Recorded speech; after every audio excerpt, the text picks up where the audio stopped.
Shaggy Love, maman na touche na blessing. Oya yo. Shaggy Love, maman na touche na blessing. Oya yo. Sabuni fungola matoye oyoka. Chanteur ya mboka. Bonsoir, bonjour, na balandi nyonso tu ya Paparazzi TV. Mais nous te toujours que Paparazzi TV et il y a qu'à sauter des informations pour informer bino parce que toujours croire que ils ont droit na bino à être informé, ils ont droit na biso ya ko informer bino. Donc sans plus tarder to koleka toujours na ba point du jour na biso to kolobela marche na Goma ba résident ya Goma ba sali marche pour azako déclarer présence ya ba policier rwandais na kati ya Goma. Donc yango wana toko développer na kati ya émission na biso to yepeli susu na arrestation ya Atou Matubwana. Pourquoi ça l'a arrêté? Est-ce que comment ba kene ko arrêté? Donc toko bango pe na kati ya émission oyo toko la bisusu opération 0 trou na kati ya Kinshasa ou bien na Congo na biso 0 trou ango ekosala makaka ekokota tina kati ya ba bandal na ba sinkin na ba barumbu na ba bumbu na kati kwa na fond. Est-ce que 0 trou ekota kuna ou bien ezakaka mascarade oyo balingi ba ziba lisusu peuple congolais toko ba lisusu déplacement ya Bahati Kwenu, déplacement na biso to Bahati azali président ya Seni a déplacement na ezali. Pourquoi ça dit déplacement? Donc tokoyi bango pe lisusu awa na kati ya émission na bino. Bonsoir na balandi nyonso to lisusu ya Paparazzi TV. Sans plus tarder to les kamba sujet na biso. Présence ya ba policier rwandais na kati ya terre congolaise. Pourquoi? Est-ce que gouvernement congolais baza incapable ya ko assurer sécurité ya ba congolais na kati ya Goma? Est-ce que avantage nini oyo ba policier rwandaise bakomela biso na kati ya mboka pe désavantage nini oyo ba policier wana bakoyela biso na kati ya mboka? Donc pour nga na moni que c'est un peu difficile à croire que gouvernement congolais baye na ba rwandais na kati ya mboka présence na bango toyebi biso nyonso to ndenge mboka na biso za kokende et kozala penza bien te toyebi que nungu eza toujours na kati ya mboka na biso pe to mona lisusu ba policier congolaise baye na kati ya mboka na biso pe na mabele na biso ya Goma si est seulement si bazali na kati ya mabele po to mona ki lobby lendi to mona ki manifestation o esala ke population congolaise na Goma bimaki libanda ya koloba non ya kotelemela gouvernement pona accord wana o bango ba signé ya ba policier rwandaise baya na kati ya terre congolaise. Est-ce que des avantages na bango ezali to yebi yango ke batu nyonso to baza ko déclarer ke balobaki yango na ba mikolega ke biso na ba rwandais to yoka na raté et que ba rwandais bakoki pe ko boma biso ba congolais ba rwandais bakoki pe ko sala eloko moko pona ko éliminer biso population ko sa population congolaise. Et pourquoi ce que ça est solo et que gouvernement congolais a signé accord na Rwanda? Et pourquoi ça le ko ndenge wana? Bon ezali que wana ezaki parce que bazali bazako s'en foutre na population ou bien ezali ndenge? Est-ce que Félix Tshisekedi oza président ya Congo, est-ce que azaki considération ya maloba ya ba congolais? Est-ce que population congolaise ça na valeur? Parce que ce qui ezali ya solo, cela veut dire que président na biso oazali garant de la nation, oazali wana pona ko protéger population congolaise, et que ce qui vraiment est solo a signé le Kwana et que ça vraiment déplorable pour na biso mboka na biso tozo ko kende wapi? Est-ce que pourquoi président na biso Félix Antoine Tshisekedi asali eloko wana si et seulement si eza ya solo asali yango. Pourquoi asali yango? Est-ce que avantage nini o toza nango? Tu es bien que tant population policier congolaise tant mususu ba formation nango bazwaka. Ezali tant mususu pour la formation bango bazwaka. Est-ce que formation parce que formation bango ezalaka bien te yango wana président akei ko signer contrat na Rwanda soki eza ya solo parce que tout le monde dit que Rwanda bango déjà na makambo ya sécurité basilisa bango balonga déjà. Est-ce que ça pona yango te yango le président akei ko signer contrat wana nazo bango que soki eza ya solo naza ko confirmer yango te eza eloko oyo yeli biso eloko oyo ba signaler pe biso pour tout le monde manifestation ya kanda oyo salami na Goma oyo ba policier na biso ba perdre vie oyo batu population a perdre vie pour aza ko déclarer droit oyo isaïe. Est-ce que le gouvernement na biso congolais bazwaka maloba ya peuple na valeur to bazwaka yango ya valeur te parce que population ndi aza ko souffrir population ndi aza ko mona pasi. Mais pourquoi est-ce que le gouvernement na biso bazui engagement ce que c'est solo ba ke ko engagement na gouvernement rwandais pour ba ya ko protéger biso na kati ya Congo? Et ça vraiment dangereux, dangereux na mboka na biso ya kozala na sol congolaise ya kozala na ba peuple na population na policier rwandaise. Et ça penza bien te.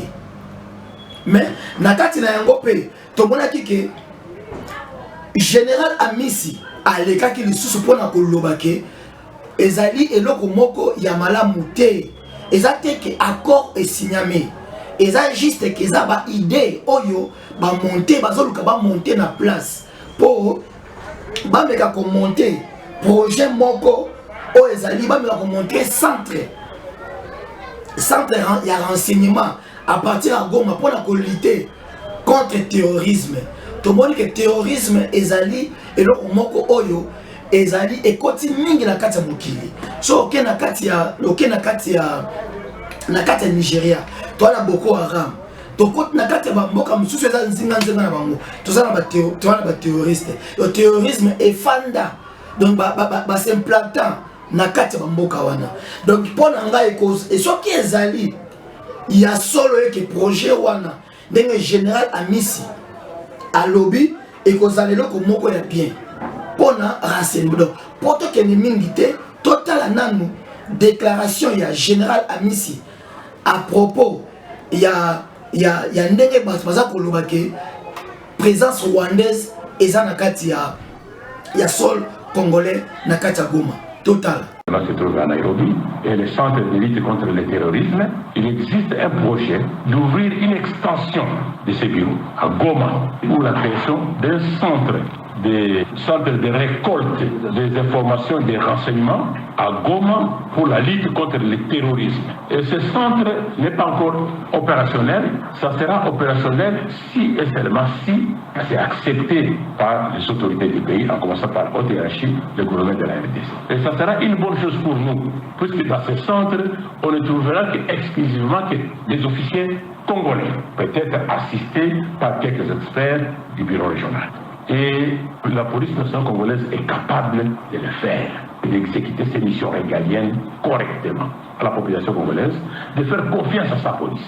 C'est unique, c'est celle-là la police. Et la police est capable de sécuriser sa population. Ça, c'est le mot de la chose que je peux dire. Il n'y a aucun policier, aucune unité qui se prépare quelque part, que ce soit au Rwanda, que ce soit n'importe quel pays pour venir chez nous encore. Non. On n'en a même pas, pas même dans un document quelconque que nous avons travaillé.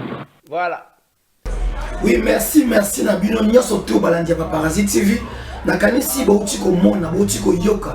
Façon générale Amisi alobi. Général Amisi alobi que eza accord moko o eza na finaliser te. Cela veut dire que dans le communautaire menango te. Eza idée oyo et boti pour ba meka ko monter centre de renseignement na kati ya Goma pour que soki ba rebe bauti Uganda, bauti Buru, bauti na bamboka o eza na nzinga et que présence na bango et kozala directement signalé à l'immédiat pour que bakonzi na biso akoka kotinda ba élément oyo bazali approprié pour okende kosilisa bango. Donc yango wana nde tomonaki mpe ke lobi lundi tomonaki mpe ke manifestation ya kanda elekaki na kati ya Goma oyo esalaki ke bato bakufaki. Donc eza mpe mabe na ndenge bato bakufi parce que rôle ya population ya policier ezake akengela population na biloko na ye.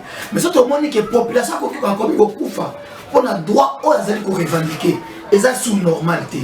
Donc policier na biso bakonzi na biso tosenga na bapolicier na biso tosenga mpe na général Amisi bomeka koforme bapolicier na biso bayeba kobatela vie parce que toyebi ke vie eza sacré.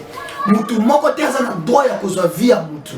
Donc ndenge mutu azali ko bato bazali kokufa na RDC so bazali kosala marche so bazali ko déclarer droit oyo eza ya bango mutu azali kokufa mutu azali ko perdre vie lokola makambo kosakana eza mabe makasi eza penza mabe makasi parce que biso tout le monde a dit que marche wana ezalaki marche moko pacifique mutu asimbaki nzete mutu asimbaki libanga te mutu azalaki na mbelika azalaki na munduki te mais eza déplorable ya komona ke vie ya bato ezali se perdre. Donc vie ya bato ezali lisusu na ntina moko te. Donc eza vraiment déplorable. Donc tokosenga na bakonzi na biso la konzi ya la police bameka empe koforme basoda na biso bayeba ke na ntango nyonso ti ya marche bayeba ke kobatela vie eza sacré.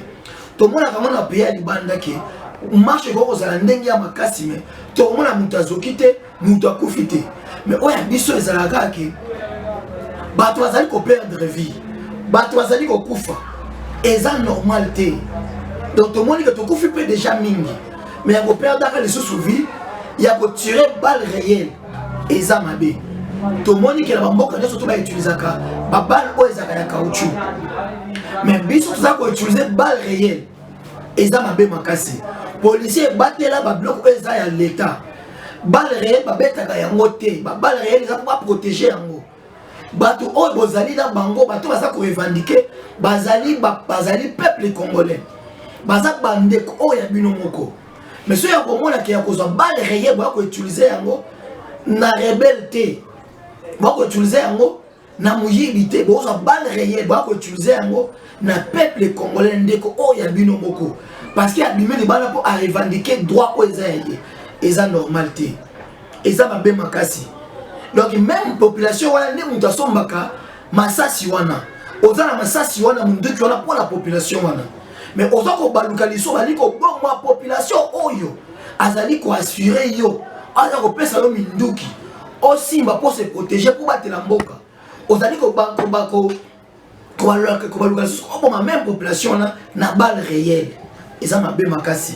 Yo allez ko interpeller ba contribution à la police ba meka un peu ko éveiller et qui ba police so bazali ko ba okende na marche ba me kopesa bango kotala minduki na bango ba pesa bango ba minduki o ezali approprié pour la marche o ezali approprié pour la marche.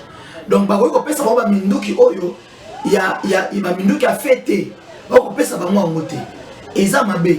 Donc tout ça peut ko interpeller que mutu nyoso to policier nyoso oya koboma mutu na balle réelle ou bien oya koboma mutu na marche il faut azala interpeller pe loi il faut ekangai parce que vie eza sacré okoki koboma mutu te parce que mutu akendaki marche policier lisasi okoki kokota na kati ya chambre te parce que bato oyo bakendaki marche bazali banguna te bato bakendaki marche baba rebelle te.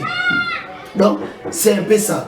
Donc bapolicier na biso pe na bato oyo bazali bacivile so bozokende kosala marche na bino balobi droit ezalaka ekomaka droit soki oyebi ko déclarer yango mais soki oyebi ko déclarer droit te na yo te eza mabe makasi. Bapolicier na biso bakoki kokufa te toza koloba te ke bacivile bokoki koboma bapolicier toza mpe koloba te ke bapolicier bokoki koboma bacivile non. Policier na civile baza mutu moko fo vivre esika moko policier akoki koboma civile okoki koboma policier te il faut tobatelaka bango parce que policier azali mutu oyo a signé ou a tie vie na ye pour abattre la yo civil. Mais ce qui ko boma ye lisusu eza mabe. Policier aza muneti biso bazo passer na passer na batamo très difficile. Yo là les policiers na la raté. yo za na nkate ndako policier zo pour lambula. Donc tomeka ko batela ba policier na biso. Tomeka ko batela bango. Topesa bango kana te po bazwa bal ba kotsa na kata chambre. Na suka na mba okanga bango. Ya to lingi ke tomeka biso yo surtout. Tous la conscience. Ceux qui toquent en marche, ceux qui manifestation moko ezali politique boy. Tomeka ko za na ba outillage o ezali proprié.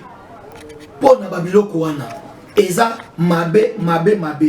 Donc yango wana tomeka un peu tous koza ko senga na ba pona ba konzena biso ya la police. Tomeka pe ko battre la vie pe to senga na gouvernement. Soki accord wana esigname na noté.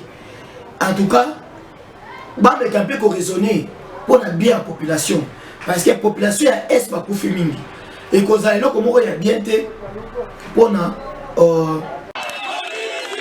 Au moins un policier et un civil ont été tués ce lundi dans les manifestations qui ont eu lieu dans la ville de Goma, chef-lieu du Nord Kivu.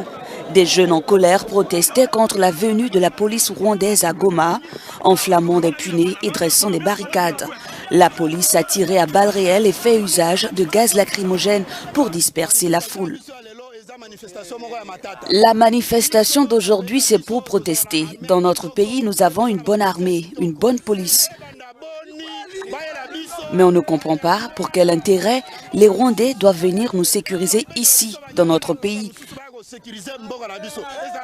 Depuis Mobutu en tant que président, ce pays n'a jamais été vendu. Mais aujourd'hui, nous avons Tshisekedi. Il signe des accords avec le Rwanda pour que sa police vienne ici. Nous refusons cela. Nous, en tant que Congolais, nous souffrons depuis longtemps. Nous manifestons pour dire non à l'arrivée des policiers rwandais chez nous.